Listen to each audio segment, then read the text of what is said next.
میرے نبی پاک صلی اللہ، ایک شخص حضور کے سامنے بیٹھا ہے تو منہ چڑھا چڑھا کے باتیں کر رہا ہے. کچھ لوگ نقلیں اتارتے ہیں، اور بزرگوں کی نقل اتارنا اور بزرگوں کی توہین کرنا یہ رب کو سب سے ناپسندیدہ فعل ہے. توہین کے انداز میں نقل اتارنا.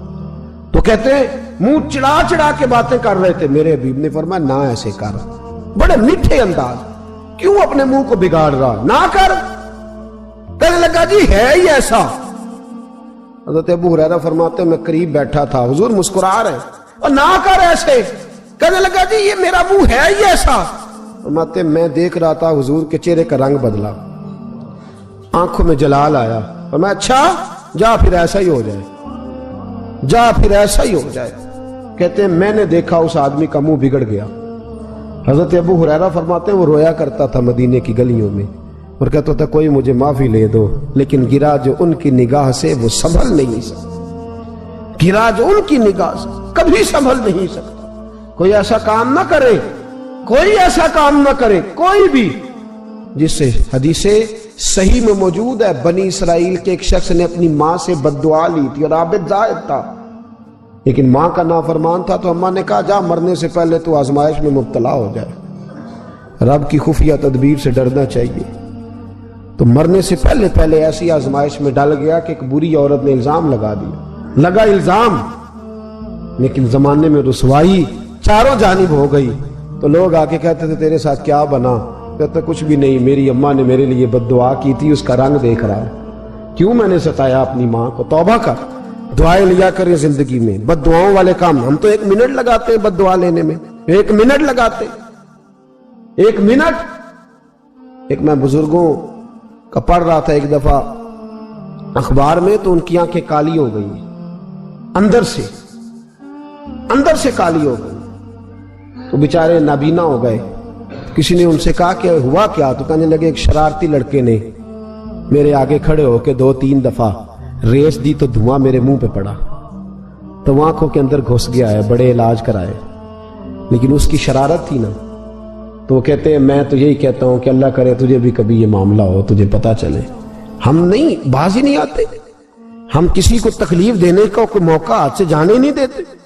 میرے عزیزو یاد رکھو، ڈھونڈا کرو کہاں کہاں کس کس کو ستا بیٹھے، کس کس کی توہین کر بیٹھے، کہاں کہاں ہم نے لوگوں کے بد دعائیں اکٹھی کی. بد دعائیں پیچھا کرتی ہیں، جس طرح دعا پیچھا کرتی ہے بد دعا بھی پیچھا کرتی ہے، وہ پیچھے پیچھے چلتی ہے، وہ تاڑتی ہے. عتبہ نے میرے رسول پاک صلی اللہ علیہ وسلم کی بے ادبی کی. حضور علیہ السلام کے چہرہ انور پر اس نے معاذ اللہ ثم معاذ اللہ تھوکنے کی ناپاک جسارت کی. میرے حبیب نے دعا فرمایا یا اللہ اللہم سلط علیہ کلب، اللہ اس پر درندہ مسلط کر دے. ابو لہب کا بیٹا تھا، رات کو جب سوتا تھا تو ابو لہب 2-4 بندوں کو معاوضہ دے کے کھڑا کرتا تھا کہ نیزے لے کے کھڑے ہو جاؤ، میرے بیٹے کے قریب کوئی نہ آئے. توجہ ہے آپ کی؟ نیزے لے کے کھڑے ہو جاؤ. لوگ کہتے تو انہیں نبی بھی نہیں مانتا اور بات ہر ایک مانتا ہے، پیغمبر بھی نہیں مانتا. تو ان کے جملے کہنے لگا میں مانوں نہ مانوں بات الگ ہے، لیکن میرا تجربہ ہے جو اس کے منہ سے نکل جاتا ہے وہ ہو جاتا ہے، جو ان کی زبان اطہر سے نکل جاتا ہے وہ. ایک سفر پہ جا رہے تھے، قیام کرنا تھا، سونا تھا، 4 پہیاں لگی چاروں جانب. تو بیچ میں ابو لہب نے اپنے بیٹے کی 4 پائی لگائی، بیچ میں. جاگ رہے ہیں آپ لوگ؟ ارد گرد دوسرے لوگ سوئے بیچ میں، اور لوگ کہنے لگے تو پاگل ہو گیا ہے، اگر کوئی شیر آئے گا تو باقیوں کو نہیں کاٹے گا، صرف اس کو کاٹے گا. کہنے لگا بد دعا تو اس کے لیے ہوئی ہے، دعائے ضرر تو اس کو ملی ہے، اسی پہ مسلط ہوگا. شیر آیا رات کے اندھیرے میں، لوگ تھکے ہوئے تھے، ایک بندہ جاگ رہا تھا. وہ کہتا ہے اس نے سب کے منہ سونگے لیکن کسی کو اس نے تکلیف، کسی کو تکلیف. سونگتے سونگتے عتبہ تک آیا، اور لفظوں کا فرق دیکھیے گا، آیا ہے، چیرا ہے، پھاڑا ہے، ٹکڑے کیے، حصے بکھرے کیے، لیکن ایک بوٹی بھی نہیں کھائی. مار دیا، چہرہ بگاڑ دیا، وجود کاٹ دیا، چلا گیا قتل کر کے، کھایا نہیں ایک لقمہ بھی اس کے وجود. بھائی درندے پھاڑنے آتے ہیں کہ کھانے آتے ہیں؟ وہ کھایا نہیں، پھاڑ کے چلا گیا. تو لوگ سویرے پوچھنے لگے صحابہ سے کہ ماجرا کیا ہے؟ تو گویا صحابہ زبان حال سے کہہ رہے تھے گستاخ کا گوشت گندا ہوتا ہے، جانور بھی نہیں کھایا کرتے، گندا ہوتا ہے۔ یہ ہے میت کسی بے ادب کی، منہ دکھانے کے قابل نہیں ہے، ان کے دشمن پہ لعنت خدا کی، وہ رحم پانے کے قابل نہیں ہے۔ میرے رسول پاک صلی اللہ علیہ وسلم کی زبان اطہر سے اگر کبھی کسی شخص کے لیے ایسا جملہ نکل گیا تو پھر اس نے بھی اس کا پیچھا کیا، لیکن میرے حبیب نے دعائیں ہی دی ہیں۔ ام حرام، یہ بخاری کی حدیث ہے، ایک خاتون ہے رضی اللہ تعالیٰ عنہ، وہ کہتی ہیں ایک دن نا میں نے کہا یا رسول اللہ میرا دل کرتا ہے میرے گھر آئیں، تو حضور تشریف لائے تو بڑے تھکے ہوئے، محبوب سفر تھا، تو کہتے تھکے ہوئے تشریف لائے تو حضور آ کے بیٹھے ہی تو میں نے دیکھا کہ نیند کی طرف توجہ ہے حضور کی، کہتے میں نے تکیہ پیش کیا تو میں قربان جاؤں محبوب میرے گھر میں آرام کرنے لگے، کہتی ہم سارے نظارے دینے لگے، دیکھو ہم کتنے خوش قسمت ہیں کہ ہمارے بسترے بھی نور نالا نور ہو گئے، ہمارا گھر بھی چمک گیا، روشنی پھیل گئی۔ کہتے ہیں حضور سوئے جب اٹھے نا تو مسکرا رہے تھے، حضور اٹھے تو اس زمانے میں کوئی تصور نہیں تھا بیڑی بیرے کا، کشتی جو سمندر میں چلتی ہے اس کا تصور ہی نہیں تھا، ابھی قریب قریب نہیں بنتی تھی وہ کشتیاں، دور دور علاقوں میں بنتی تھی، اور اگر بنتی بھی تھی تو ان میں بیٹھ کے مجاہد نہیں جاتے تھے، مجاہد خشکیوں کے رستے جایا کرتے تھے۔ بی بی کہتی ہیں حضور اٹھے تو مسکرا رہے تھے، تو میں نے کہا حضور آپ کیوں مسکرا رہے ہیں، خیر تو ہے؟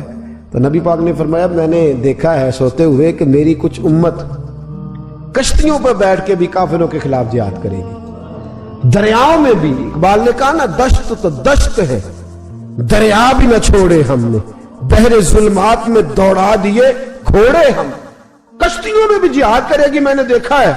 تو کہتی ہے میں نے فٹافٹ کہا یا رسول اللہ مجھے بھی شامل کر دے ان میں، حضور مجھے بھی ان میں، حضور ذرا جلدی جلدی، دیکھا جو ان کو بانٹتے تو میں نے بھی بڑھ کے پیار سے دستے عطا کے سامنے دستے طلب بڑھا دیا، میں نے بھی آگے بڑھ کے کہا حضور تھوڑی خیر ادھر، حضور مجھے بھی شامل کر دے، کہتے پہلے بوڑھی تھی، نبی پاک نے ہاتھ اٹھائے کہ یا اللہ اس کو بھی ان میں شامل کر دے۔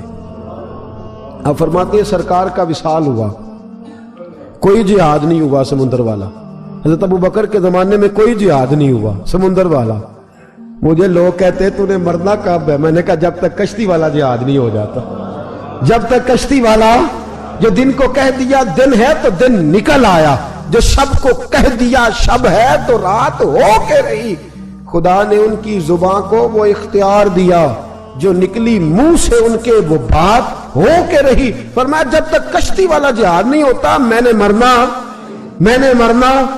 تو پھر بابے کو کہنے دو نا عرش فرشتے بانگا ملیاں، مکے پہ گئی شور، اور بلے شاہ ایسا نہیں مرنا، گالی بکی بلے شاہ ایسا نہیں مرنا ہے، مر گیا ہی کوئی اور تے بارت شاہ کدو مر دے جنہ کیتیاں نیک کمائیاں نے، بات ہی ختم کر دی، او کدو مر دے جنہ کیتیاں نیک کمائیاں نے۔ حضرت سلطان باہو رحمت اللہ علیہ فرماتے ہیں کامل پیر اونا دے باہو قبر جنہ دی جیوے، فرمایا میں نہیں مرتی۔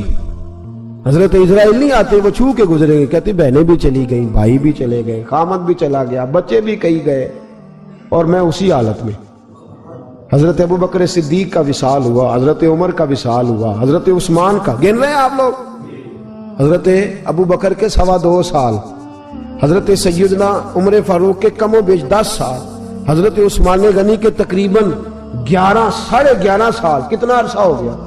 کہتی ہیں کوئی، پھر حضرت علی کے 4.5 سال۔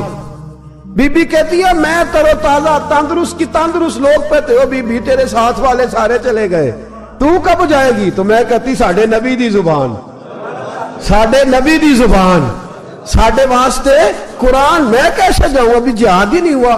کہتے ہیں خلفائے راشدین نے پردہ کیا، حضرت امیر معاویہ کا دور آیا، اور حضرت امیر معاویہ نے قسطنطنیہ کے لیے جب مجاہد بھیجے تو سمندر کا رستہ تھا۔ کہتی ہیں جب سواریاں جانے لگی تو کہنے لگے کچھ بیویوں کی بھی ضرورت ہے کھانا پکانے کے لیے۔ کہتی ہے میں ہاتھ بھی کھڑا کرتی رہی، درود بھی پڑھتی رہی، اور محمد کی صداقت پر شکر بھی ادا کرتی رہی۔ کہتے ہیں میں نے ہاتھ کھڑا کیا تو مجھے کچھ لوگ کہنے لگے بی بی تو سلیکٹ ہو جائے گی، تو بوڑھی ہے۔ تو کہتی ہے میں نے کہا سلیکٹ ہو کیا جاؤں گی، مجھے جانے والے سلیکٹ کر کے گئے ہیں، مجھے سلیکٹ کیا گیا ہے، جنہوں نے ظاہری پردہ کیا ہے نا سلیکٹ مجھے۔ حضور نے دعا کر دی تھی تو نبی پاک کی دعا،